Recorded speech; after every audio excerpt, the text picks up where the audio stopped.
My name is Michael DeLu. If you are a fan of basketball, if you like basketball, all right, do me a favor and subscribe to my channel and join the Pull Up the Take community. It only takes a couple seconds, all right? I'm getting a lot of views as of late, you feel me? And I want people to subscribe. Subscribe. Come on now, help the boy out. All right, with that being said, let's get into the politics of today's video.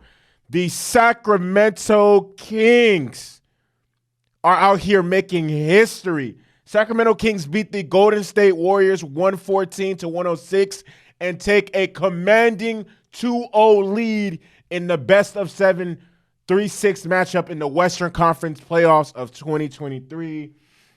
And I'm not gonna lie, man, this series is actually turning out to be much more competitive, much better than people expected. And honestly, the Kings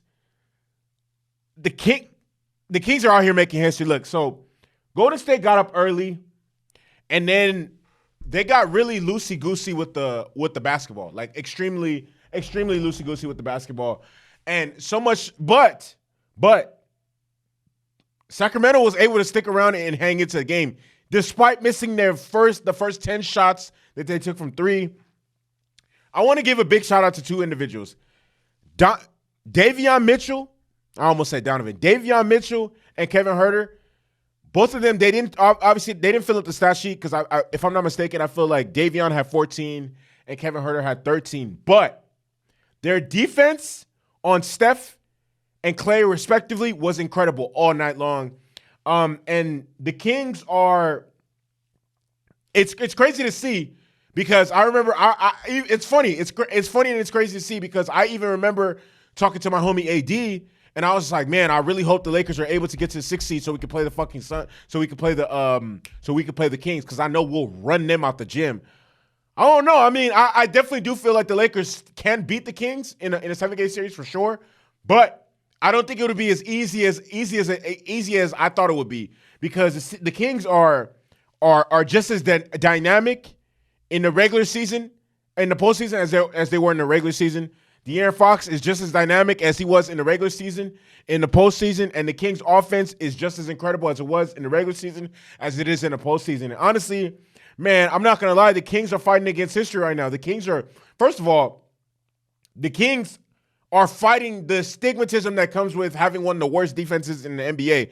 I mean, coming into their playoff series against the Warriors, I don't necessarily feel like anybody gave them I don't necessarily feel like it was just because the fact that the Kings are a young team or whatever it may be, but also because the Kings rank like dead last in some of in a lot of the defensive metrics in the regular season. So I mean, I think that was a bigger reason why. I mean, also it doesn't help that they are young, quote unquote, considered inexperienced, but so were the Golden State Warriors when they won their first championship. I mean, it's not like they had tons of fucking playoff experience.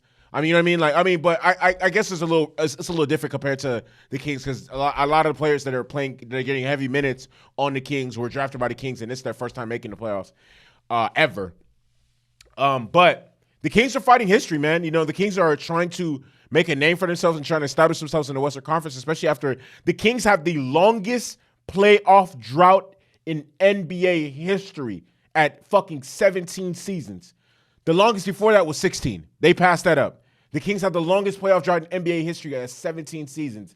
But the Kings are fighting against history, man. They're trying to prove that they're legitimate. They're trying to prove Vegas wrong. They're trying to prove everyone outside of Sacramento wrong. Because I honestly don't feel like anyone gave them a chance, which I always thought was odd, considering the fact that they're not a scrub-ass team. But now the way it's looking is this is a really interesting series.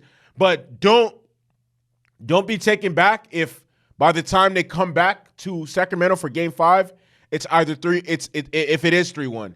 I mean, I don't think it will be, but don't be surprised, because honestly, the Kings are ramping it up, man. The Kings are ramping it up, and the way they're playing, they're making it really, really hard for the Warriors to adjust and to deal with their pace and everything that they bring to the team. Is young.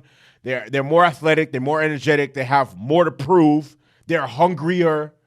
It's just like the Kings are playing with house money. No one really think, regardless of them being the Kings' mindset is they're the 6th seed and the Warriors are the 3 seed. No one thinks they're going to win. They're playing with house money, and they're out to prove a point because if they don't win, no one expected them to win. If they do win, oh my fucking God.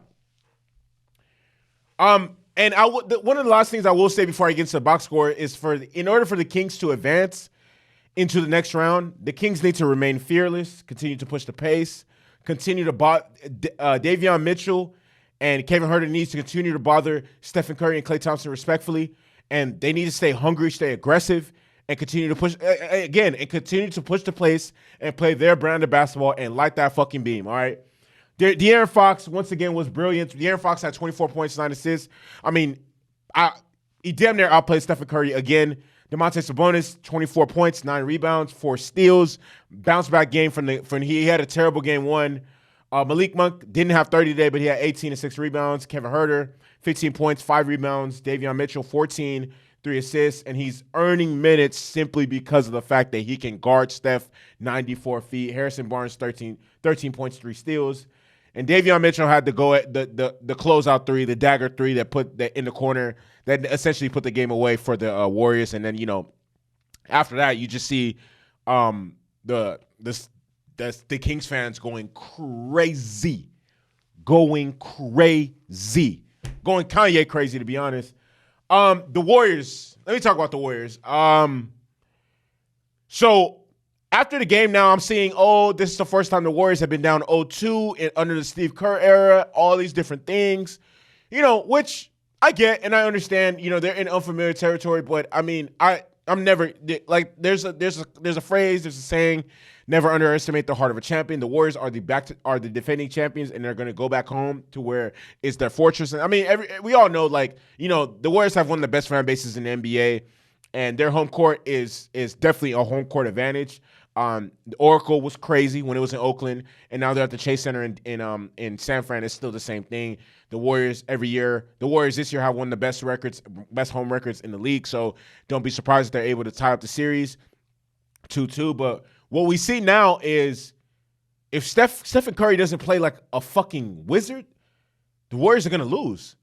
I mean, Steph had 28 points and 6 assists today, which wasn't bad, but he was 3 of 10 from 3, and they were making him take a lot of tough shots. Andrew Wiggins had 22 points, 5 rebounds. He didn't have the best percentage either. Klay Thompson had 21 points and 5 rebounds. Gary Payton the second, 13 points. Jordan fucking Poole had 4 fucking points. And that's why he wasn't even playing down the stretch of the game. He's found himself on the bench. Gary Payton is taking his minutes. Why? Because he can guard better. And they need someone who could actually slow down or bother De'Aaron Fox to a certain degree, or Malik Monk, because those dudes can get buckets, honestly. And it's honestly crazy. I wouldn't say crazy, but because nevertheless, these games are close. They are tightly contested. And, I mean, there are toss-up games. But unfortunately, it's crazy to see that the Warriors are giving their best swings at the Kings, and the Kings are not budging. I can't remember exactly who it was that I saw say this, but someone said, the Warriors will win game 2 because they withstood the Kings' best punch, or that was the Kings' best effort, or whatever the case may be. But mind you, the Kings were down. The Kings have been down multiple times in each of these games and still found a way to rally and come back and win the game. And at specific points of the game, have a surmountable lead, because in the third quarter they were up by 14 against the Warriors in game 2, and they didn't lose the lead, but the lead dwindled down, but they were still able to come back, assert themselves, and win the game in front of the home crowd, and they lit the fucking beam. I'm really happy for the Kings, honestly. I'm really happy for the Kings. The Warriors need to get it together. I expect the Warriors to even up the series at home? Yes. Would I be surprised if they come back to Sacramento and it's 3-1? No. But even then, even if it is 3-1, that still doesn't mean the series is over. Even if it is 3-1, that still does not mean that the series is over. Okay, but with that being said, my name is Michael DeLu. Once again, if you like basketball, do me a favor and hit the subscribe button and join the Pull Up to Say community, because why the fuck not? Why wouldn't you want to do that? All right? I'm out this bitch.